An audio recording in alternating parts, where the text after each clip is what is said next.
یار 30 تو روزے ہیں، وہ بھی کئی دفعہ 29 ہو جاتے ہیں۔ اللہ کہہ رہا ہے ایام معدودات، ایک گنتی کے دن ہے۔ اور میرے بھائی کیا مصیبت ہے، میرا وقت نہیں گزر رہا۔ آپ یقین کریں اللہ جانتا ہے، ہم تو رمضان کو زنجیریں ڈالتے ہیں، یہ کام بھی رہ جاتا ہے رمضان گزر جاتا ہے، یہ بھی رہ جاتا ہے رمضان گزر جاتا ہے، یہ بھی نہیں ہو پاتا رمضان، پتہ نہیں کس وقت روزے آتے ہیں کب نکل جاتے ہیں۔ کہتے ہیں میرا وقت نہیں گزرتا تو میں ٹی وی دیکھتا ہوں۔ قرآن سارا پڑھ لیا ہے، حدیثوں کا مطالعہ ہو گیا، اپنی آخرت کے لیے نفل سارے پڑھ لیے، تسبیحات ساری ہو گئی، جو اب ٹائم نہیں گزرتا تھا تو ٹی وی پہ جا بیٹھے۔ کدھر چلے گئے ہم؟ علامہ اسماعیل حقی نے حدیث لکھی، حضرت عائشہ صدیقہ رضی اللہ تعالیٰ عنہ فرماتی ہے، تفسیر روح البیان میں موجود ہے، کہتی ہے ایک دن حضور اچانک میرے ساتھ آرام فرماتے، بستر سے اٹھے نکل گئے۔ ہمیشہ نبی پاک علیہ السلام کا طریقہ مبارکہ تھا، جب رات کو تہجد کے لیے اٹھتے تو کہتے ابو بکر کی بیٹی حق تیرا ہے، وقت تیرا ہے، پر اگر تو اجازت دے تو میں اپنے اللہ کو راضی کر لوں۔ آج حضور نے پوچھا ہی نہیں، بستر سے اٹھے چلے گئے۔ کہتے میں اٹھی، میں نے دائیں بائیں دیکھا، محبوب نظر نہ آئے۔ حضور کی طامت استعمال شدہ پڑی تھی، وہ طامت میں نے اٹھا کے اوڑھ لی اور میں نکل گئی حضور کو تلاش کرنے۔ کہتی ہیں جب میں باہر گئی مسجد نبوی شریف کے ساتھ جنت البقیع کی جانب، نبی پاک سجدے میں تھے۔ کہتی ہے میں گئی، تھوڑی دیر کھڑی ہوئی، حضور نے آہٹ سنی تو پوچھا تو کون ہے؟ میں نے کہا میں عائشہ ہوں۔ تو محبوب نے فرمایا یہ عائشہ کون ہے؟ میں نے کہا یا رسول اللہ میں آپ کی زوجہ۔ فرمایا زوجہ کیا ہوتی ہے؟ یا رسول اللہ میں ابو بکر کی بیٹی۔ تو نبی پاک نے فرمایا یہ ابو بکر کون ہے؟ حضرت عائشہ کہتی ہے میرا کلیجہ پھٹنے کو آیا، میں وہاں سے پریشان حال واپس آئی۔ جب میں گئی تھی تب بھی ہلکی ہلکی بارش تھی، واپس لوٹی تو پھر بھی ہلکے ہلکے قطرے بارش کے گر رہے تھے۔ میں آ کے ہامتی کامتی بیٹھ گئی، تھوڑی دیر گزری تو نبی پاک تشریف لے آئے۔ تو حضور صلی اللہ تعالیٰ علیہ وسلم نے مجھے پریشان دیکھا تو کہا عائشہ کیا ہوا؟ کہا حضور آج وہ ہوا ہے جو کبھی نہیں ہوا۔ یا رسول اللہ میں پریشان ہو گئی ہوں۔ حضور عجیب بات ہے، میں گئی ہوں، آپ نے پوچھا کون ہے تو میں نے کہا میں عائشہ۔ کا عائشہ کون؟ آپ کی زوجہ۔ فرمایا زوجہ کون؟ ابو بکر کی بیٹی۔ کا ابو بکر کون؟ اور پھر حضور میں گئی ہوں تو میرے کپڑے بھیگ گئے، آپ آئے ہیں تو کپڑے خشک ہیں، سمجھ نہیں آئی۔ تو لفظ سنو حدیث کے، نبی پاک نے فرمایا عائشہ لی مع اللہ وقت، میرا اپنے اللہ کے ساتھ ایک وقت ہوتا ہے۔ کس کے ساتھ؟ آج میرا دوستوں کے ساتھ وقت ہے، آج میرا گھومنے کا وقت ہے، آج میرا خوش گپیوں کا وقت ہے، آج میرا سیاحت کا وقت ہے، آج میرا پکنک کا وقت ہے۔ میرے نبی پاک نے فرمایا لی مع اللہ وقت، عائشہ میرا اپنے اللہ کے ساتھ، میرا اپنے اللہ کے ساتھ ایک وقت ہوتا ہے۔ اس وقت نہ وہاں کوئی فرشتہ آ سکتا ہے، نہ کوئی نبی اور مرسل آ سکتا ہے۔ جب فرشتہ اور نبی نہیں آ سکتے تو عائشہ اور ابو بکر کیسے آ سکتے ہیں؟ تو کہا یا رسول اللہ پھر وہاں ہوتا کون ہے؟ تو حضور فرمانے لگے ایک میں ہوتا ہوں، دوسرا میرا رب ہوتا ہے، تیسرا کوئی موجود نہیں ہوتا۔ امت کو درس دیا ایک وقت 24 گھنٹوں میں ایسا لایا کر جس میں تو اپنے رب کو دکھڑے سنائے، جس میں تو دعائیں مانگے، جس میں تو عرض و نیاز کرے، جس میں تو اپنے گناہوں کی معافی چاہے۔ اعلیٰ حضرت کے والد گرامی سے کسی نے پوچھا مولانا نقی علی خان صاحب سے کہ حضرت جی فرعون 500 سال ہی حکومت کر گیا، 500 سال ہی حکومت کر گیا، اللہ کا مقابلہ کرنے والا پکا کافر بے ایمان۔ تو آپ فرمانے لگے ملا رومی کی وہ کتاب پڑھو مثنوی، جس میں انہوں نے لکھا ہے کہ جب ساری دنیا سو جاتی تھی تو فرعون اٹھ کے مصلے پہ بیٹھتا تھا، کہتا تھا یا اللہ معاف کر دے، رب تو ہی ہے، گناہگار بڑا ہوں پر مہربانی کر۔ روز معافیاں مانگتا تھا تو رب کریم کی قدرت نے مہلت دی کہ روز توبہ کرتا ہے، چلو ایک دن سچی بھی کاری جائے تو اچھا ہے، اللہ نے مہلت دی۔ اور میرے بھائی اگر تو روز رات مصلے پہ بیٹھے تو تجھے مہلت ملے، عذاب نہ آئے۔ اگر تو اپنے رب کے ساتھ تنہائی کرے تو اللہ تجھے مہلت دے، سزا نہ دے۔ لیکن ہم یہ وقت نکالتے ہی نہیں، اللہ کے ساتھ میت کا ہمارا مزاج ہی نہیں۔ ترمذی شریف میں نبی پاک علیہ السلام نے فرمایا دنیا داروں کو دکھڑے نہ سنایا کر، مالداروں کے سامنے رونے نہ رویا کر، یہ تجھے کیا دے سکتے ہیں؟ تو اٹھ کے جائے گا تو کہیں گے محنت کرتا نہیں، روز مانگنے آ جاتا ہے۔ دنیا داروں کو دکھڑے نہ سنا، پر میں دکھ سنا تو اپنے رب کو سنا، اللہ والوں کو سنا، اللہ کے نبی کو سنا۔ اس سے مراد یہ سارے کہا دکھڑے اپنے رب کو سنا۔ اگر تو اپنے رب کو دکھڑے سنائے گا تو تھوڑی دیر ضرور ہوگی، لیکن ایک دن ایسا ضرور آئے گا، میرے مصطفیٰ کریم فرماتے ہیں رب تجھے دنیا سے بے نیاز کر کے مالا مال فرما دے گا۔ دھوکے کا مزاج نہ بنا، کینچی لے کے نہ گھوم کے کیسے جیب کٹ سکتی، اللہ کو دکھڑے سنا۔ حضرت عائشہ عرض کرنے لگی حضور چلے یہ تو سمجھ آ گئی، لیکن بارش مجھ پہ پڑی آپ پہ پڑی نہیں تو کہا عائشہ تم نے اڑا کیا تھا؟ کہا حضور آپ کی طامت، فرمایا بارش کوئی نہیں تھی، جب تو نے میری طامت لی تو خدا کی رحمتیں تم پر برسنے لگ گئی۔ تو حضور کے وجود سے لگی ہوئی چیز کوئی اوڑھ لے تو رحمت برستی ہے، تو میرے نبی کی مسجد چومنے سے کیوں رحمت نہیں برستی؟ جالی چومنے سے کیوں نہیں برستی؟ جہاں جہاں حضور رکے، جہاں جہاں نبی پاک ٹھہرے، وہاں جانے سے کرم کیوں نہیں ہوتا؟ تو عزیزو یاد رکھو، رمضان میں ایک ڈیوٹی آپ نے یہ کرنی ہے کہ عبادت کو وقت دیں، ٹائم نکالیں۔ جو اتنے سے بھی فارغ ہے نا، وہ 19ویں روزے تک کل فارغ ہو کے 20 کو اعتکاف بیٹھے۔ زندگی میں ایک دفعہ اعتکاف تو ویسے بڑا ضروری ہے، ہمارے بزرگوں نے لکھا ضروری ہے ایک بندہ اعتکاف کر لے زندگی میں ایک دفعہ، ہر سال کرے تو سنت ادا ہوگی۔ ویسے سنت مؤکدہ الکفایہ ہے، بستی میں اگر کوئی بھی نہ بیٹھے گا تو سارے گناہگار ہوں گے۔ ہم انشاءاللہ اس مسجد میں اس سال اجتماعی اعتکاف کریں گے۔ میں نے یہ پروگرام بنایا ہے کہ لوگ اعتکاف تو بیٹھتے ہیں لیکن نہ بیچاروں کو قرآن مجید پڑھنا آتا ہے، نہ نماز وضو غسل کے مسائل آتے ہیں، نہ انہیں پتہ ہے کہ رات عبادت کیسے کرنی ہے۔ تو میں نے یہ ارادہ کیا اس سال میں نے معافی لیا ہاتھ باندھ کے، میں نے کہا یار سارا سال میں پورے ملک میں گھومتا ہوں، اس سال رمضان میں میرا ارادہ ہے میں صرف اپنے شہر میں رہوں، میں کہیں نہ جاؤں، تاکہ جو جہاں سے بھی چل کے آئے اسے فون نہ کرنا پڑے، میں اسے مل جاؤں ویسے ہی۔ تو میں انشاءاللہ تعالیٰ یہیں رہوں گا اور رمضان کی 10 راتیں میں اپنے اعتکاف والوں کے ساتھ گزاروں گا انشاءاللہ تعالیٰ۔ یہاں آپ لوگ آئیں، جو سنجیدہ قسم کے لوگ ہیں ان کو ساتھ لائیں، وہ یہاں آ کے اعتکاف کریں۔ لنگر شریف بھی ہم دیں گے جو ہماری توفیق ہوگی، اور انشاءاللہ دونوں وقت دیں گے اپنی توفیق کے مطابق، اور یہ کوئی صدقہ زکوٰۃ خیرات سے نہیں ہوگا، یہ آپ ہمارے مہمان ہوں گے تو یہ مہمان نوازی ہوگی انشاءاللہ تعالیٰ۔ تو یہ اپیل آخر میں اعلان کرنا تھا، پر چلو بات آ گئی تو میں نے شروع میں کر دیا۔ یہاں ہم مقدور بھر کوشش کریں گے آپ کے لیے اجتماعی اعتکاف کا بندوبست، ہمارے جو دیگر طلباء علماء ہوں گے وہ بھی آپ کے ساتھ وقت گزاریں گے، وضو غسل نماز کی چیزیں سکھائیں گے، آپ کو قرآن مجید پڑھنا پڑھانا سکھائیں گے۔ 10 دنوں میں جو ممکن ہو سکے گا ہم انشاءاللہ تعالیٰ کریں گے۔ تو اعتکاف میں وقت دیں۔ دوسرا کام آپ نے یہ کرنا ہے رمضان شریف میں کہ قرآن پاک زیادہ سے زیادہ پڑھنا ہے، پڑھیں گے انشاءاللہ۔ اگر آپ ناراض نہ ہوں تو ہم نے قرآن مجید پڑھنا بالکل ہی چھوڑ دیا، قرآن پاک کھلتا ہی نہیں، توجہ ہی نہیں، مزاج ہی نہیں، سارا دن بیت جاتا ہے، قرآن مجید نہیں کھلتا، قرآن مجید نہیں پڑھا جاتا۔ ایک شخص مجھ سے ملنا چاہ رہے تھے مسجد نبوی شریف میں حاضر تھا، تو وہ ایک دفعہ آئے گزر گئے، میں قرآن شریف پڑھ رہا تھا، پھر آئے تو گزر گئے قرآن شریف، تیسری دفعہ پھر آئے تو کہنے لگے آپ نے کتنا کو پڑھنا ہے؟ میں نے ان سے کہا کہ مہربانی کرو مجھے دعا دو کہ اللہ مجھے پڑھتا ہی رکھے۔ آپ نے یہ کیا لفظ ادا کر لیے کہ کتنا کو پڑھنا ہے؟ خدا کے بندو یہاں کام کیا ہے؟ اگر تلاوت بھی نہیں کرنی تو کرنا کیا ہے وہاں؟ میں اکثر کہتا ہوں کہ چونکہ ہم تو مسیتڑ ہیں، ہمارا تو مزاج ہے مسجدوں میں رہنے کا، چونکہ عام لوگوں کا مزاج نہیں ہوتا تو وہاں بھی بازاروں کو ٹائم زیادہ دیتے ہیں، خریداری میں وقت زیادہ لگاتے ہیں۔ اگر ہماری طبیعت مسجد میں بیٹھنے کی ہو، قرآن پاک پڑھنے کی ہو تو بڑا ذوق بن جائے۔ قرآن مجید امام اعظم ابو حنیفہ امام اعظم رمضان شریف کے اندر 61 قرآن مجید پڑھا کرتے تھے۔ کتنے؟ 60 اور 1 61۔ ایک قرآن شریف دن میں پڑھتے، ایک رات کو پڑھتے، پورے دن میں قرآن مجید ختم کرتے، ایک رات کو۔ اور آپ فرماتے ہیں 61واں قرآن مجید وہ تھا جو میں تراویحوں میں سنا کرتا تھا۔ 61 قرآن پاک آپ ہر رمضان میں پڑھا کرتے تھے۔ میری آپ سے گزارش ہے ایک سپارہ مسجد میں پڑھے رمضان میں، ایک سپارہ گھر میں پڑھے۔ مسجد میں پڑھیں گے تو مسجد کا حق ادا ہوگا، اور گھر میں قرآن پاک کھول کے بیٹھیں گے تو بچے بھی آ کے پاس بیٹھ جائیں گے، چھوٹے چھوٹے بچے۔ یہ کبھی تجربہ کرنا، یہ بخشش کا ذریعہ ہے۔ جب آپ بچوں کی ماں سویرے سویرے بڑا اچھا دوپٹہ لے کے اور مصلی بچھا کے اور قرآن مجید کی ریل رکھ کے اور پھر اس کو خوشبو لگا کے جب کھولتی ہے نا تو اس کی جو 2-2.5 سال کی بچی ہوتی ہے وہ بھی کہیں سے دوپٹہ ڈھونڈنے لگ جاتی ہے، وہ بھی دوپٹہ لے کے آتی ہے اور دائیں بیٹھتی ہے۔ اس کا جو 4 سال کا بچہ ہوتا ہے نا، اگر ابا بیٹھا ہے اور 4 سال کا بچہ بھی کہیں سے ٹوپی ڈھونڈ کے لاتا ہے، اسے پڑھنا نہیں آتا لیکن وہ بھی آ کے نا سپارہ لے کے بیٹھ جاتا ہے۔ میں نے دیکھا ہے بچے تھوڑا تھوڑا ہلنے لگتے ہیں۔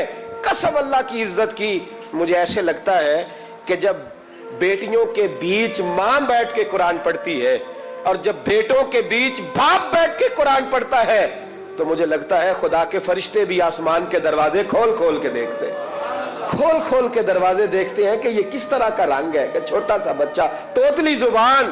مجھے وہ حدیث پڑھ لینے دو جو امام جلال الدین سیوطی نے روایت لکھی ہے، فرمایا حضرت عیسیٰ علیہ السلام میں قبر کے پاس سے گزرے تو عذاب ہو رہا تھا، چند گھنٹوں کے بعد گزرے تو وہیں رحمتوں کا نزول ہو رہا تھا۔ حضرت عیسیٰ عرض کرنے لگے مولا میری مجال نہیں میں پوچھوں، چند گھنٹے پہلے یہاں عذاب تھا، اب یہیں کرم ہو رہا ہے، اللہ اب اس نے کوئی نیک عمل کیا تو ہے نہیں، قبر میں تو عمل ختم ہو جاتا ہے، اتنا کرم کیسے؟ تو رب کریم نے فرمایا موسیٰ بندہ بڑا گناہگار تھا، پاپی تھا، سزا کا حقدار تھا، پر جب انتقال اس کا ہوا تو بیوی اس سے پہلے حاملہ تھی، اس کے انتقال کے 2-4 مہینے بعد بچہ پیدا ہوا، پھر اس بیوی نے بچہ پالا، آج 4.5 سال کا بچہ مکتب گیا ہے، استاد نے بسم اللہ شریف پڑھائی ہے، اس کے بچے نے توتلی زبان پہ کہا بسم اللہ الرحمن الرحیم، تو مجھے حیا آئی ہے کہ اس بیچارے کو بھی لفظ نہیں ادا کرنے آتے، زمین پر بیٹھ کر یہ توتلی زبان سے مجھے رحمان اور رحیم کہے اور میں اس کے باپ کو سزا دوں، بس بچے نے ایک دفعہ بسم اللہ پڑھی ہے، میں نے باپ کے سارے گناہ معاف فرما دیے، مہربانی کرو۔ ایک سپارہ گھر میں، ایک سپارہ مسجد میں، یہ ضرور آپ نے روٹین بنانی ہے، مسجد میں پڑھیں گے تو مسجد کا حق ادا ہوگا، گھر میں پڑھیں گے تو بچے بھی پڑھیں گے۔ اور تیسرا سپارہ وہ ہے جو آپ نے تراویح میں سننا ہے، تو کتنے سپارے ہو گئے ایک دن میں؟ 3۔ تو رمضان میں کل کتنے ہو گئے؟ 3 قرآن پاک۔ کتنے قرآن پاک جی؟ 3 قرآن مجید، ایک سپارہ دن میں ایک رات میں، تو آپ کا 10 دن کے اندر انشاءاللہ قرآن پاک ختم ہو جائے گا، کریں گے انشاءاللہ تعالی؟ یہ ذہن بنائیں، یہ ذوق پیدا کریں، اور قرآن پاک کا ایک حرف پڑھے تو اللہ 10 نیکیاں دیتا ہے، اور رمضان شریف میں 70 گنا بڑھ جاتی ہیں، تو اب ذرا ضرب دے لو بات کہاں جائے گی۔ تو رمضان المبارک میں قرآن پاک سے میں نے کہا کوئی اخبار نہ دیکھو، کچھ نہ دیکھو، سارا دن بس قرآن پاک دیکھو، سارا دن قرآن مجید پڑھیں، قرآن پاک سے دل لگائیں۔ حضرت عبداللہ ابن مسعود رضی اللہ تعالیٰ عنہ فرماتے ہیں نبی پاک صلی اللہ علیہ وسلم نے مجھے بلا کے کہا مجھے قرآن پاک تو سنا، میں نے کہا یا رسول اللہ آپ پہ نازل ہوا میں آپ کو سناؤں، تو فرمایا میرا دل کر رہا ہے میں تجھ سے سنوں۔ حضور کو زیادہ آتا تھا نا، تو کبھی کبھی آپ سمجھ لیں کہ آپ کو زیادہ آتا ہے لیکن پھر بھی سامنے والے، میں اکثر کہتا ہوں مدرسے کے طلباء سے، میں کہتا ہوں آپ قاری اور حافظ تو ہو گئے ہو پر کبھی کسی اور سے بھی سنا کرو، کیا کرو سناؤ یار 2 آیتیں، دل کر رہا ہے۔ حضرت ابی بن کعب رضی اللہ تعالیٰ عنہ کہتے ہیں نبی پاک تشریف لائے تو مجھے کہنے لگے ابی ادھر آ میں تجھے قرآن پاک سناؤں، میں نے کہا یا رسول اللہ مجھے فرمایا مجھے اللہ نے حکم دیا ہے کہ میں تمہیں سناؤں۔ حضرت ابی رو کے کہنے لگے یا رسول اللہ رب کریم نے میرا نام لیا ہے، میں کہاں وہ کہاں؟ فرمایا ہاں تیرا نام لیا ہے، رونے لگے، کہنے لگے حضور پھر تو میں بڑا خوش نصیب ہوں، سنائیے میں سنتا ہوں۔ تو حضور سننا بھی حضور کی سنت ہے، سنانا بھی نبی پاک کی سنت ہے، قرآن مجید کو سنیں۔ اور پھر یار دکھ کی بات ہے نا کہ پاسپورٹ کے دفتر تو میں 2.5 گھنٹے کھڑا رہوں، شناختی کارڈ کے لیے میں 1.25 گھنٹہ کھڑا رہوں، اور میں پہلی دفعہ سعودی عرب جاؤں تو امیگریشن کے لیے 2.5 گھنٹے بھی مجھے لائن میں لگنا پڑے تو میں لگا رہوں، دنیا داری کے لیے تو میں اتنا کھڑا رہوں، اور تراویح کے لیے مجھے 1 گھنٹہ نہ کھڑا ہوا جائے اور میں بہانے کرتا پھروں، تو پھر یاد رکھو وہ حضرت سیدہ اسماء کا کرتی تھی، نبی پاک نے مجھے کہا تھا اسماء اللہ کے راستے میں گن گن کے نہ دینا ورنہ وہ بھی تجھے گن گن کے دے گا۔ جب ہم رب کریم کو وقت اس طرح دیتے ہیں کہ دنیا داری کے لیے تو ساری ہمارے پاس ہمتیں موجود ہیں، اور تراویح کا وقت آیا تو بہانے ڈھونڈنے لگ گیا، تراویح کا وقت آیا تو وہ جو ہے اس نے شروع کر دی بات کہ جناب میرے فلان جگہ تکلیف ہے اور مجھے بلڈ پریشر ہو جاتا ہے تو پسینہ بڑا آتا ہے، تو اب تو آسانیاں ہی بڑی ہیں۔ صحابہ کہتے ہیں جب ہم مسجد نبوی میں نماز پڑھنے جاتے تھے بارش ہوتی تھی تو مسجد میں پانی کھڑا ہوتا تھا، کیچڑ کھڑا بن جاتا تھا، تو ہم اپنی جھولیوں میں خشک مٹی ڈال کے لے جاتے تھے، اپنی اپنی جگہ بچھا لیتے مٹی، اور پھر ہم نماز پڑھتے تو ہمارے پیشانیوں پر بھی مٹی لگ جاتی۔ تو ایک صحابی جھاڑ رہے تھے تو نبی پاک نے فرمایا نہ جھاڑ، جب تک چہرے پہ رہے گی فرشتے درود بھیجتے رہیں گے۔ اب تو ایسی لگے ہوئے مسجد میں پھر بھی تو تراویح نہیں پڑھتا۔ تو ایک تو عبادت کو ٹائم دیں، دوسرا قرآن مجید زیادہ سے زیادہ پڑھیں، رمضان میں زیادہ سے زیادہ پڑھیں، مسجدوں میں ٹائم دیں۔ مجھے دکھ ہوتا ہے جب رمضان میں بھی نماز کے بعد مسجد کو تالا لگتا ہے۔ اگر ہم سارے آئیں مسجدوں میں، ہم رمضان شریف کے اندر وقت دیں، جس کے پاس ٹائم ہو وہ آ کے بیٹھ جائے, قرآن مجید کھول لے, تو میرا خیال ہے کہ مسجدیں بھی ہمیں دعا دیں گی کہ دیکھو ہر وقت انہوں نے میرے اندر تلاوت کی. ایک اور بات بھی عرض کرنی ہے, یہ مجھے کہا گیا ہے, میری اپنی طرف سے نہیں, یہ مجھے رکا دیا گیا ہے. کہہ دوں پکے نمازی ناراض تو نہیں ہو جائیں گے؟ جو پکے نمازی ہیں مسجدوں کے وہ میرے ساتھ وعدہ کریں, ناراض تو نہیں ہو جائیں گے؟ نہیں تسی نہیں بول دے, تسا ہو جانا. پکے بول دے نہیں پے, پکے کور دینے پے. پکے نمازی, یہ پکے نمازیوں سے بات, ناراض تو نہیں ہو جائیں گے؟ یہ بول کے بتائے, انشاءاللہ کہے. کچے نمازیوں کو شکوہ ہے کہ پکے نمازی رمضان میں ہمیں گھورتے ہیں. روکھے دیے مجھے انہوں نے, کہتے ہیں پکے نمازی, کہنے فصلی بٹیرے آ گئے نے. یہ زیادتی ہے, یہ ظلم ہے. آپ پکے نمازی ہیں تو مہربانی کریں, آپ وہ جو آپ نے صف لاٹ کرائی ہے نا اپنے نام پکی, کہ ایتھے میں بھینا روز تو کتوں آ گیا, یہ چھوڑ دیں آپ, مہربانی کریں. یہ اللہ کا گھر ہے, یہ کسی کے نام رجسٹری ہو سکتی. جو آیا ہے نا بیچارہ, چلو کبھی کبھی صحیح, مہربانی کریں اس کو ٹائم دیں, بیٹھنے دیں, کچھ نہیں ہونے لگا. اور جب وہ آئے نا تو دعا کریں, جب اس کو دیکھیں تو کہ یا اللہ یہ آیا ہے تو ہمیشہ آتا ہی رہے, اس کو دعا دیں. مہربانی, بچے شکوہ کرتے ہیں, کہتے ہیں پکے نمازی سانس نہیں لینے دیتے مسجد میں. اور ایک بات اور, یہ حضرت علی کا قول ہے, اس کو دل کی تختی پہ لکھ لینا, دل کی تختی پہ. شیر خدا کی شیروں جیسی باتیں. حضرت مولا علی شیر خدا فرمایا کرتے تھے, وہ نیکی کرنے والا اچھا نہیں جو نیکی کر کے اکڑ جاتا ہے اور دوسروں کو گناہگار سمجھتا ہے, وہ نیکوکار اچھا نہیں. فرمایا کرتے تھے اس سے وہ گناہگار اچھا ہے جو گناہ کر کے کم از کم شرمندہ تو ہوتا ہے نا. فرماتے ہیں جو گناہ کر کے شرمندہ ہو وہ زیادہ اچھا ہے اس سے جو نیکی کر کے اکڑ جائے. تو تھوڑی سی نیکی کر کے, پرہیزگاری کر کے ساری دنیا کو گناہگار سمجھنے لگ جانا, یہ تو بت پیدا کر لیا ہے تو نے اپنے اندر. اس بت کو توڑ دے. پتہ نہیں کون کب آئے اور اللہ کا ولی بن جائے. کوئی آیا لے کے چلا گیا, کوئی عمر بھر بھی نہ پا سکا. میرے مولا تجھ سے گلا نہیں, یہ تو اپنا اپنا نصیب ہے. تو مہربانی کریں پکے نمازی, تھوڑی شفقت کریں. یہ میں سب سے نہیں کہہ رہا, جو گھورتے ہیں صرف ان سے کہہ رہا ہوں.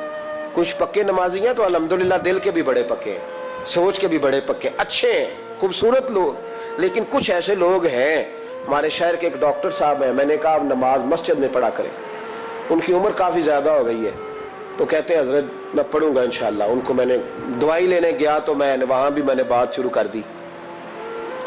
میں نے کہا آپ مہربانی کریں, کہتے میں آؤں گا. کچھ دنوں کے بعد میں نے اس مسجد میں نماز پڑھی, اور خاص کر کے پڑھی کہ یہ ٹائم ہے.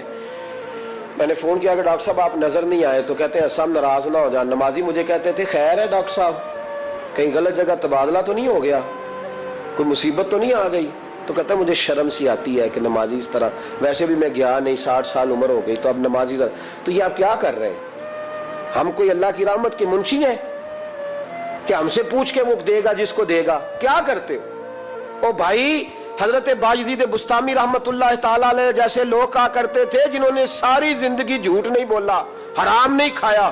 فرماتے تھے الفن کہتا ہوں, بالغ ہونے کے بعد نماز قضا نہیں کی, لیکن پھر بھی کہا کرتے تھے دعا مانگو میرا رب مجھ سے حساب نہ پوچھ لے. حساب والا نہیں ہوں میں, درگزر والا ہوں. عدل کرے تے تھر تھر کمبن اچیاں شانہ والے, یہ تو فضل کریں تے بخشے جاون میرے جے منہ کالے. تو مہربانی کریں. آگے چلیں, رمضان شریف میں سخاوت کرنی ہے. حضرت انس بن مالک رضی اللہ تعالیٰ عنہ فرماتے ہیں جس طرح تیز آندھی چلتی ہے, ذرا مثال دیکھیں صحابی کی کتنی خوبصورت.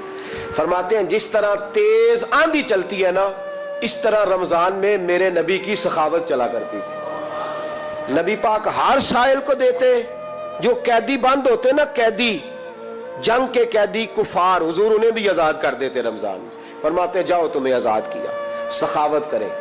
اور میرا مشورہ ہے اس دفعہ غریبوں سے غریب سخاوت کریں. نسخہ دے رہا ہوں امیر ہونے کا, تو سخی ہو جا, رب کریم تجھے امیر کر دے گا. سخی بن جا. مالا مالے سخی نہیں ہوندے تے سخیاں کول مال نہیں ہوندا, ایتھے اوتھے دوواں جہان نہیں, سخی کنگال نہیں ہوندا. سخی بن جاؤ. میرے نبی پاک علیہ السلام نے فرمایا بندہ کبھی بھی جیب کا سخی نہیں ہوتا, سخی وہی ہوتا ہے جو دل کا ہوتا ہے. غریبوں کو میرا مشورہ ہے کہ 10 روپے دو, لیکن رمضان میں روز دینا, ہر شام دینا. غریبوں کو ساتھ بٹھاؤ, روٹیاں کھلاؤ, افطاریاں کراؤ, غریبوں کے گھروں کے اندر سوٹ پہنچاؤ, مدارس کے طالب علموں کو کپڑے خرید کے دو. جو کچھ نہیں دے سکتا وہ ایک مسواک لا کے دے. ڈیوٹی کرو, اپنے دائیں بائیں غریبوں کا خیال رکھو.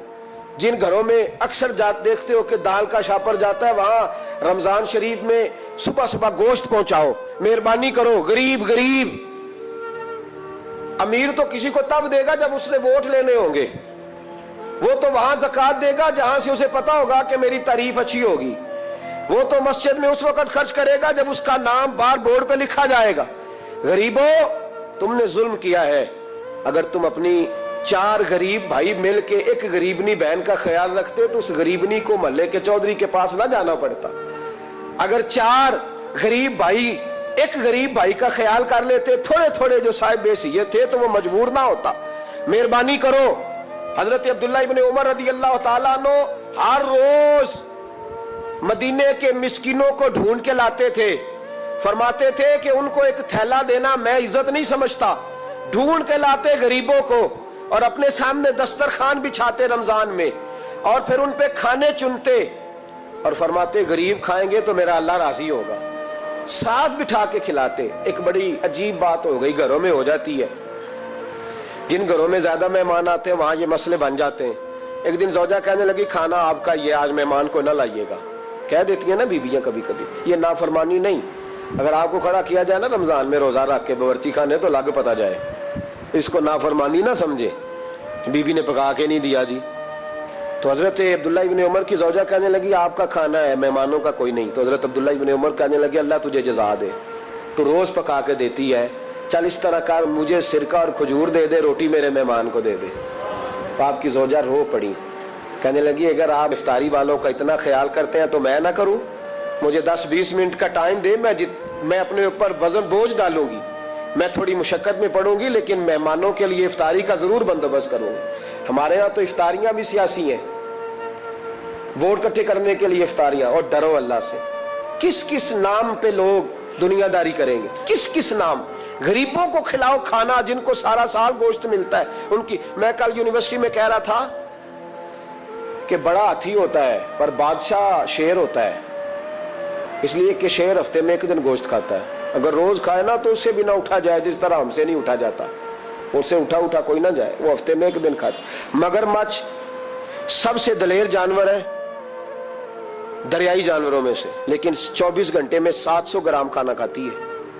اور شیر کا بھی پنجہ پکڑ لے تو شیر چھڑا نہیں سکتا. روٹی کھا کھا کے تو حال ہی کوئی نہیں قوم کا. تو مہربانی فرمائے, فاقہ آپ کو طاقتور کرے گا, اور جتنا زیادہ انسان کھاتا ہے شہوانی قوتیں زیادہ ہوتی ہیں. اس لیے نبی پاک نے کہا تھا نوجوانوں کو یا شادی کر لو یا روزے رکھا کرو. اگر زیادہ روٹیاں کھاؤ گے تو تمہارے اندر نفسانی اور شہوانی قوتیں زیادہ پروان چڑھیں. تو مہربانی فرمائے رمضان میں غریبوں کے فاقوں کا خیال کریں, انہیں پہنچا کے آئیں, گھر جا کے دے کے آئیں. میں اکثر یہ رونا روتا ہوں کہ ہماری مسجدوں میں نا 27ویں کو قاری صاحب کو سوٹ ملتا ہے. اس کے پیچھے سازش یہ ہوتی ہے کہ 27ویں روزے نہ تو درزی پکڑے گا نہ سی کے دے گا. تو ہم یہ سازش کرتے ہیں کہ دین نہ ہوئے مولوی بھی ساڑھے ورگا سوٹ پا لے عید تے, تو پھر ساڑھے کی چودھری جی تے مولوی جی فرق کی رہ گیا. تو 27ویں کو اس لیے دیتے ہو کہ درزی نہ پکڑے. اس بیچارے کو دینا ہے تو یکم رمضان کو دو. اس کو حضرت جی میرے والا جوڑا پہن کے آپ نے تراویاں پڑھانی ہے, یہ جمعہ آپ نے میرے سوٹ سے. مہربانی کریں آپ جو آپ کے اپنے علاقے کے مسجد کے قراء ہیں, حفاظ ہیں, طالب علم ہیں, ان کو رمضان شریف سے شروع ہونے سے پہلے, اور کسی گھر میں آپ لنگر پہنچاتے ہیں 20ویں روزے تو 20 روزے تو فاقے سے انہوں نے رکھ لیے, اب آپ گھی لے کے پہنچ گئے. اگر رمضان کی نیت کر کے رمضان سے پہلے بھی دو گے تو اللہ رمضان جتنا ہی اجر عطا فرمائے گا. فطرانہ یکم رمضان کو دے دو مہربانی کرو, تاکہ غریب کے گھر کے اندر چولہا صحیح جلے, اس کے بچے بھی کھانا صحیح کھائیں. میری یہ گزارش ہے کہ اگر آپ نے کسی غریب کی بچی کو کپڑا, لباس اور غریبوں کو کچھ لے کے دینا ہے تو رمضان سے پہلے لے کے دیں, تاکہ درزیوں کا ریٹ کم ہو, وہ کام جو ہے وہ جلدی ہو جائے. اور میری گزارش ہے مسلمانوں سے کہ اپنے سارے کام رمضان سے پہلے سمیٹ لو. اتنے قیمتی دن دوبارہ نہیں ملیں گے جو زندگی میں رمضان دوبارہ سے آ رہا ہے. سارے کام پہلے کر لو. ہمارے ہاں تو آپ یقین کر لیں, نہ درزی تراویاں پڑھتا ہے, نہ کپڑوں والا پڑھتا ہے, نہ کاج بٹن والا پڑھتا ہے, نہ نلکی والا پڑھتا ہے. وہ کہتے ہیں جی راشی سارا ان دنوں میں. وہ جو آخری 10 راتیں ہوتی ہیں نا رمضان کی, حضرت عائشہ صدیقہ رضی اللہ تعالیٰ عنہ فرماتی ہیں حضور ہمیں نفل کے لیے نہیں جگاتے تھے, پر رمضان کے آخری 10 دن فرماتے اٹھو, یہ سونے کا ٹائم نہیں. اور ہمارا وہی ٹائم سارا بازاروں میں گزر جاتا ہے. وہ جو کچھ لینے کا وقت ہے، شب قدر تلاش کرنے کا وقت ہے، وہ سارا ہم بازاروں میں گزارتے ہیں۔ ہم انشاءاللہ تعالی رمضان کی آخری 10 راتوں میں شب بیداری کریں گے، محفل کریں گے، تلاوت کریں گے، تسبیح پڑھیں گے، جو ہم سے ہو سکے گا۔ مسجدوں کا رخ کریں، یہاں پہنچ سکتے ہیں تو یہاں پہنچ جائیں، لیکن اپنا وقت ضائع نہ کریں۔ کوئی ایسا کام نہ کرے کہ جس میں ایک لمحہ بھی رمضان المبارک کا ضائع ہو۔ آخری بات سنیں، رمضان میں ہم نے کیا کرنا ہے؟ سارا سال دین کے لیے کوشش کی ضرورت ہے۔ سارا سال ہم جب کہیں جا کے دین کی بات کرتے ہیں تو ہمیں ایسا لگتا ہے کہ یہ لوگ بیچارے ترس رہے تھے کہ کاش کبھی پہلے ہمیں بات سننے کو ملتی۔ دین کی بات کی ہر وقت ضرورت ہے۔ رمضان کے اندر لوہا گرم ہوتا ہے، کیوں بھلا؟ شیطان قید ہو جاتا ہے۔ پہلے جب دین کا کام ہوتا ہے تو دو قوتیں آپس میں لڑتی ہیں۔ ہم تبلیغ کرتے ہیں، ایک دوسرے کو پیغام دیتے ہیں، شیطان جواب کے اندر کیا کرتا ہے کہ جب ہم یہاں کسی آدمی نے بات کی یا سنی تو بڑا دل نرم ہو گیا، لیکن جب گھر گئے تو شیطان نے پھر وسوسہ ڈال دی۔ رمضان میں ایسے نہیں ہوتا، صرف تبلیغ ہوتی ہے، شیطان قید ہوتا ہے، وہ کوئی غلط مشورہ دینے کی پوزیشن میں نہیں ہوتا۔ اب ہمیں کیا کرنا چاہیے کہ تبلیغ زیادہ کرنی چاہیے، جد و جہد کریں، اتنی جد و جہد کریں کہ یہ رمضان جو آنے والا ہے اللہ تعالیٰ اسے امت مسلمہ کی عزت کا مہینہ بنا دے، اور رمضان جیسے ہی جائے امت کو اللہ پھر سے وقار عطا فرمائے۔ اس رمضان المبارک میں خاص کر کے ہمیں ان چیزوں پر توجہ کرنی ہے۔ میری نظر میں وہ 4 چیزیں ہیں، اگرچہ ان کو اور بھی بہت ساری چیزوں پر تقسیم کیا جا سکتا ہے، اور بھی کئی چیزیں اس میں شامل کی جا سکتی ہیں، لیکن اہم چیزیں 4۔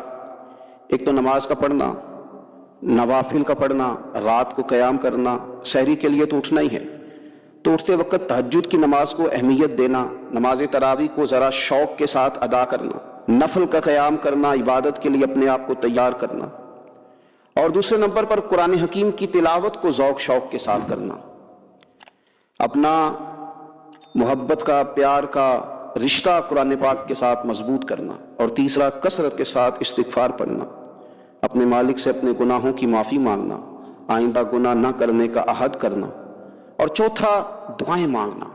یہ 4 چیزیں اگر تھوڑی توجہ کے ساتھ اس ماہ مقدس میں روزانہ کے معاملات میں شامل کر لی جائیں، نماز، تلاوت قرآن مجید، استغفار اور دعا۔ آپ دیکھیے کہ نبی کریم صلی اللہ تعالیٰ علیہ وآلہ وسلم نماز کے اندر محو رہنے کو پسند کرتے تھے۔ حضور نماز کے اندر شامل رہنے کو اور نماز کو بار بار ادا کرنے کو پسند کرتے تھے۔ ہر موقع پر حضور نماز ادا فرماتے، ہر موقع پر۔ سورج گرہن ہے تو نماز ہو رہی ہے، چاند گرہن ہے تو نماز ہو رہی ہے، بارش نہیں ہوتی تو قریب محبوب علیہ السلام نماز ادا کر رہے ہیں، بارشیں کثرت سے ہونے لگی، طوفان اور آندھیاں آنے لگی تو حضور نماز ادا فرما رہے ہیں۔ جنگ کے موقع پر، بدر کے موقع پر لوگوں کی صحابہ کی صفیں درست کر کے حضور خود مصلی پر تشریف لے گئے اور نماز شروع کر لی۔ تو ہر وقت نماز کی طرف حضور کی توجہ ہمیں بتاتی ہے کہ نماز پڑھنا، نفل پڑھنا، عبادت کرنا یہ کتنا دلچسپی والا کام ہے، اور مسلمان کا اس کے ساتھ شوق کس قدر زیادہ ہونا چاہیے۔ آج ہم زیادہ بے چین اس لیے رہتے ہیں کہ ہمارا تعلق باقی سب چیزوں سے مضبوط ہوا لیکن مصلی کے ساتھ کمزور ہوا۔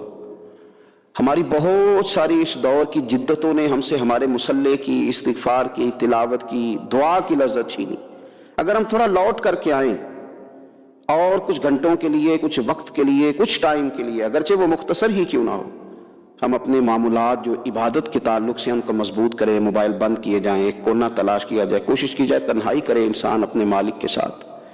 نبی پاک صلی اللہ تعالیٰ علیہ وآلہ وسلم نے جو ہمیں طریقے بتلائے ہیں، ان طریقوں کی روشنی میں انسان اکیلا بیٹھے اپنے مالک کے حضور اور خوب اس کی بارگاہ میں نفل پڑھے، تلاوت کرے، استغفار پڑھے، پھر دعائیں مانگے، اپنے لیے بھی مانگے، امت کے لیے بھی مانگے، اپنے لیے بھی مانگے، اپنوں کے لیے بھی مانگے، سب کے لیے اللہ کے حضور سے وہ خیر طلب کرے۔ حضرت سیدنا زید بن ثابت رضی اللہ تعالیٰ عنہ ارشاد فرماتے ہیں، مجمع الزوائد میں، مسند امام احمد بن حنبل میں یہ حدیث موجود ہے۔ آپ فرماتے ہیں کہ میں نبی پاک صلی اللہ تعالیٰ علیہ وسلم کے ساتھ اکثر نماز کے لیے جایا کرتا تھا، تو میں انفرادی انداز دیکھتا نبی پاک صلی اللہ تعالیٰ علیہ وسلم کا کہ حضور جب نماز کے لیے چلتے تو چھوٹے چھوٹے قدموں کے ساتھ چلتے۔ جو نبی پاک صلی اللہ تعالیٰ علیہ وسلم کا روٹین میں چلنے کا انداز ایک کریمانہ تھا، اس سے ہٹ کر حضور مختصر قدم اٹھاتے اور نماز کے لیے تشریف لے جاتے۔ میں اس خوبصورت ادا پر توجہ کرتا تو میرے کریم محبوب صلی اللہ تعالیٰ علیہ وسلم نے مجھ سے فرمایا، زید تم جانتے ہو میں مختصر قدم کیوں اٹھاتا ہوں؟ حضور دلوں کا حال جانتے ہیں نا۔ تو فرمانے لگے تمہیں خبر ہے میں اختصار کے ساتھ قدم کیوں اٹھاتا ہوں؟ عرض کی یا رسول اللہ صلی اللہ تعالی وسلم کرم نوازی فرمائیے، بتا دیجئے۔ تو حضور فرمانے لگے کہ جب تک انسان نماز کی طلب میں رہتا ہے نا، وہ نماز ہی میں رہتا ہے۔ وہ جب نماز کی طلب میں ہوتا ہے تو نماز ہی میں ہوتا ہے۔ تو میں چھوٹے چھوٹے قدم اٹھاتا ہوں، ذرا آہستہ چلتا ہوں، تاکہ جتنا وقت طلب نماز میں ہو وہ نماز ہی میں گزرے۔ ذکر حبیب کم نہیں وصل حبیب سے، محبوب کا ذکر بھی اس سے ملاقات ہی ہوتا ہے۔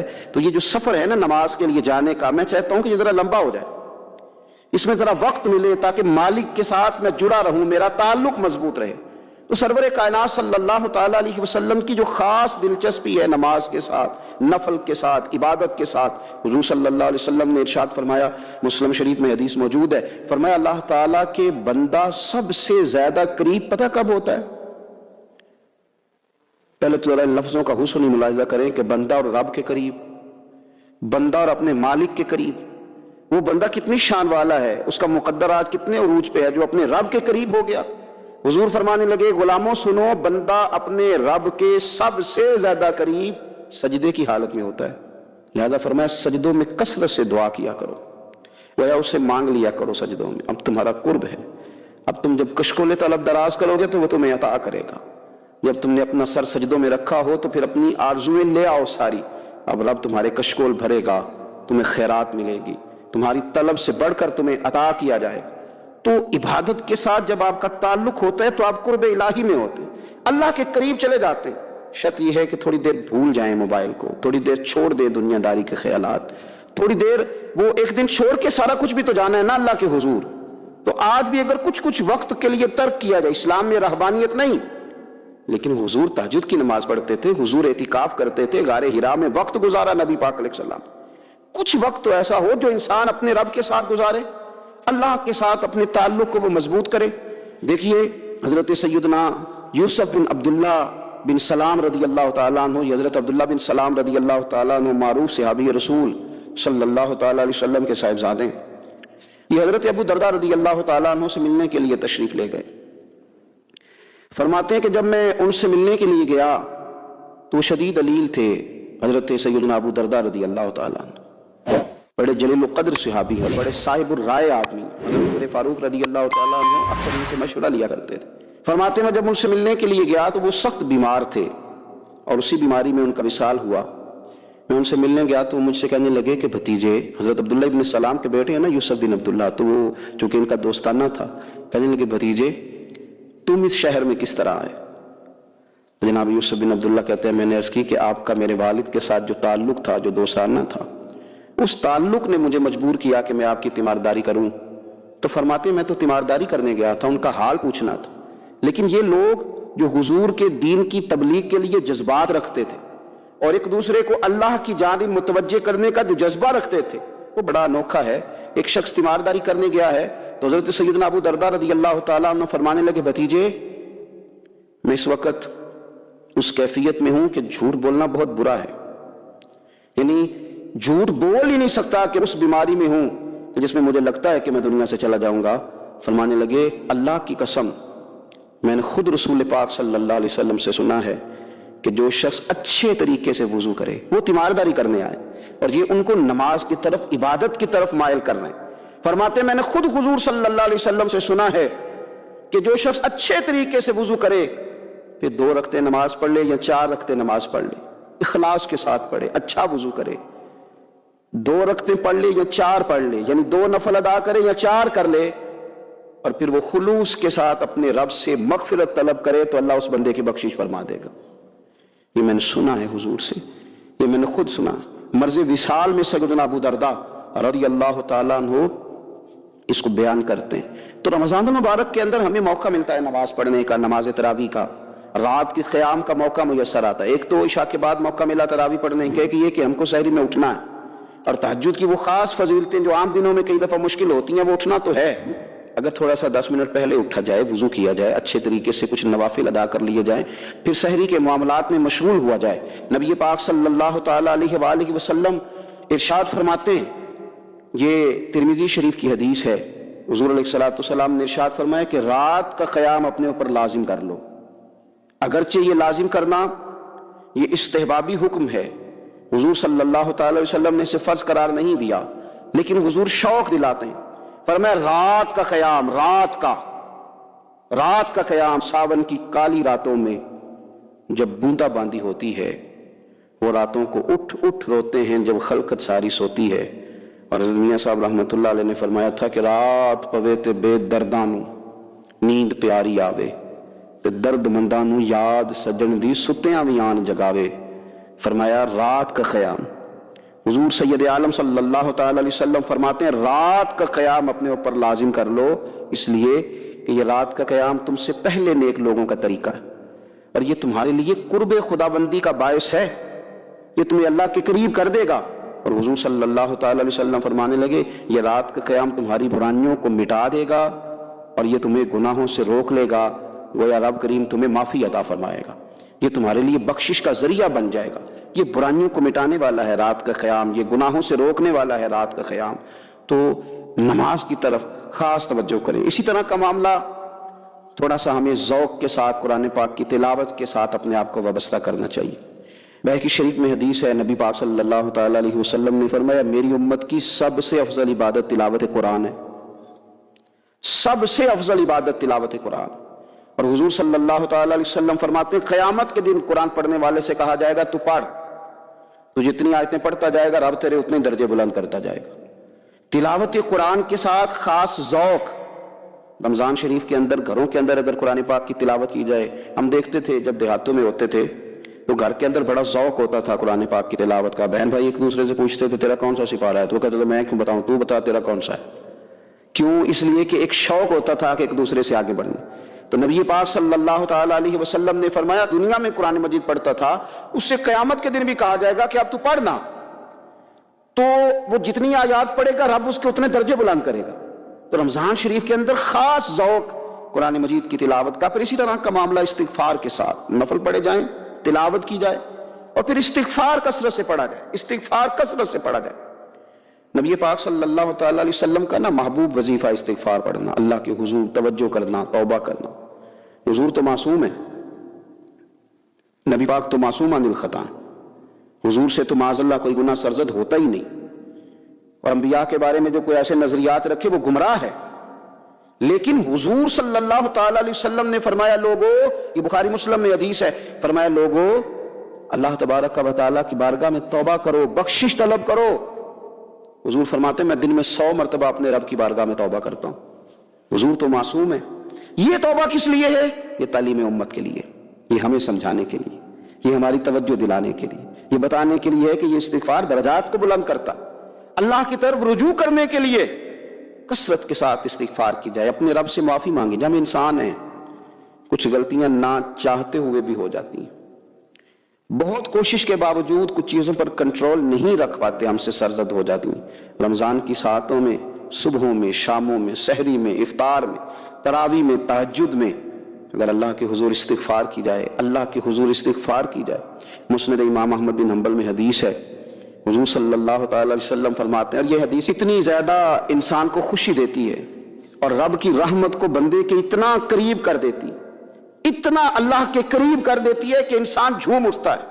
کبھی اس حدیث کے جملوں پر غور کریں، نبی پاک صلی اللہ تعالی علیہ وآلہ وسلم کس طرح رب کی رحمت ہمارے سامنے بیان کرتے ہیں، اور جب حضور اپنی زبان نور سے بیان کرتے ہیں پھر تو یوں لگتا ہے کہ روح کی گہرائیوں تک بات چلی گئی۔ حضور سید عالم صلی اللہ تعالی علیہ وسلم فرماتے ہیں شیطان نے رب کریم کی بارگاہ میں یہ کہا تھا کہ اے مالک مجھے تیری عزت کی قسم، جب تک ان لوگوں کے جسموں میں روح رہے گی میں انہیں گمراہ کرتا رہوں گا۔ جب اللہ نے اسے کہا نا کہ تو نکل جا، تو مردود ہے، تو اس نے کہا مجھے تیری عزت کی قسم، جب تک ان کے جسموں میں روح باقی ہے میں انہیں گمراہ کرتا رہوں گا۔ تو میرے کریم محبوب علیہ السلام، مدینے والے پیارے حبیب علیہ السلام فرماتے ہیں، رب کریم نے فرمایا سن او ابلیس، اگر تو یہ قسم اٹھاتا ہے کہ تو جب تک ان کے جسموں میں روح ہے انہیں گمراہ کرتا رہے گا، تو پھر مجھے بھی اپنی عزت اور جلال کی قسم، یہ جب تک مجھ سے معافی مانگتے رہیں گے میں انہیں معاف کرتا رہوں گا، میں بھی انہیں معاف کرتا رہوں گا، یہ جب جب مجھ سے بخشش مانگیں گے، جب جب مجھ سے بخشش مانگیں گے۔ اس یہاں سے کبھی ہم نے کنارہ نہ کیا، اور تو نے بھی تو دل آزردہ ہمارا نہ کیا، ہم نے تو جہنم کی بہت کی تدبیر، پر میرے مولا تیری رحمت نے گوارا نہ کیا۔ تو کثرت کے ساتھ استغفار رمضان میں کیا جائے، اللہ کے حضور معافیاں مانگی جائیں، اور میں تو کہتا ہوں اپنے لیے بھی مانگی جائیں، دوسروں کے لیے بھی مانگی جائیں، استغفار سے وہ مان جاتا ہے۔ اور پھر سب سے زیادہ اس چیز پر توجہ دینے کی ضرورت ہے، وہ ہے عبادت کا مغز یعنی دعا۔ میں اکثر کہتا رہتا ہوں کہ ہمارے ڈاکٹر ہمیں یہ کہتے ہیں کہ تمہارے دلوں میں کچھ دکھ ہیں، وہ کہہ دو تو تمہاری بیماریاں ہلکی ہو جائیں گی، دل کے بوجھ اتار دو، تم کہہ دو کسی سے اپنے غم تاکہ تمہارے دل ہلکے ہو جائیں۔ اب کچھ غم بڑے ذاتی قسم کے ہیں، بندہ کسی سے کہہ ہی نہیں سکتا، بڑی نجی قسم کے کچھ دکھ ہیں، کسی سے کیسے بیان کرے؟ تو ہمارے دین نے ہمیں دعا سکھائی۔ معنی کیا ہے؟ جو کسی سے نہیں کہہ سکتے وہ رب رسول سے کہہ دو تاکہ تمہارا دل بھی ہلکا ہو، تمہاری عزت بھی محفوظ رہے۔ اور تم نے کہا بھی اس طبیب کے سامنے جو سب سے بڑھ کر شفا دینے والا، کہا اس مالک کے سامنے جو سب سے زیادہ خزانے بانٹنے والا۔ ترمذی شریف میں حدیث ہے، حضور نے فرمایا دعا عبادت ہے۔ اسی ترمذی میں حدیث ہے، فرمایا دعا عبادت کا مغز ہے۔ اور اسی ترمذی میں حدیث ہے، نبی پاک علیہ السلام نے فرمایا یاد رکھو رب کے نزدیک، اللہ کے نزدیک دعا سے زیادہ عزت والی چیز کوئی نہیں، اس سے بڑی اکرام والی چیز ہی کوئی نہیں اللہ کے حضور۔ تم اپنے رب سے جب مانگتے ہو تو بڑے معزز ہوتے ہو، دنیا داروں کے سامنے ہاتھ پھیلاؤ گے، دکھ سناؤ گے تو عزت میں کمی آئے، لیکن جب تم اللہ سے مانگتے ہو، مالک کے حضور کشکول طلب دراز کرتے ہو، تو اس سے بڑی عزت والی چیز کوئی نہیں۔ پھر ایک دل میں سوال آتا تھا کہ کتنا کو مانگے، مالک سے کتنا سوال کریں، کس قدر طلب کریں؟ تو بحقی شریف میں حضور نے یہ مسئلہ بھی حل کر دیا۔ اللہ کے پیارے حبیب علیہ السلام نے فرمایا ہر چیز اپنے رب سے مانگ لو، ہر چیز اپنے رب سے طلب کرو، حتیٰ کہ نمک ہی کیوں نہ ہو، وہ بھی مانگنا ہو تو مالک سے ہی مانگو۔ اللہ کے حضور عرض کرو اس کے پیارے محبوب علیہ السلام کے غلاموں، تمہارے ہاتھ وسیلہ جو آ گیا ہے مدینے والے محبوب کا، اس کی بارگاہ سے مانگو، بار بار مانگو، کئی بار مانگو، اور اپنے لیے بھی طلب کرو، دوسروں کے لیے بھی طلب کرو، امت کے لیے طلب کرو، ملک و ملت کے لیے طلب کرو۔ تو رمضان شریف کی پہلی نشست میں ایک تو ہمیں اپنی عبادت کو، اپنے نوافل کو، اپنی نماز کو مضبوط کرنا ہے، کوشش کریں قضا نمازوں پر بھی توجہ دی جائے، یہ بہت بڑا قرض ہے اور یہ ہم ہی ادا کریں گے تو ادا ہوگا۔ اور دوسری بات یہ کہ کثرت کے ساتھ قرآن مجید کی تلاوت کی جائے۔ تیسری بات یہ کہ استغفار کو اپنے اوپر لازم کیا جائے۔ اور چوتھی بات دعائیں مانگی جائیں۔ رمضان کی گھڑیاں بڑی قبولیت والی ہیں، بڑی قبولیت والی ہیں۔ افطار کے وقت جو بندہ مانگتا ہے رب اس کی دعا کو قبول فرماتا ہے۔ ان اوقات میں اللہ سے مانگا جائے اور خوب مانگا جائے۔ رمضان شریف میں 3-4 چیزوں کا خاص خیال رکھنا ہے ہم نے، خاص۔ ایک تو رمضان شریف میں قرآن پاک سے خاص محبت فرمائیں، شہر رمضان الذی انزل فیہ القرآن، خاص محبت۔ الحمدللہ ہمارے ہاں قرآن کے عالم بھی موجود ہیں، حافظ بھی موجود ہیں، بلکہ مسجدیں کم ہوتی ہیں، حافظ زیادہ ہوتے ہیں۔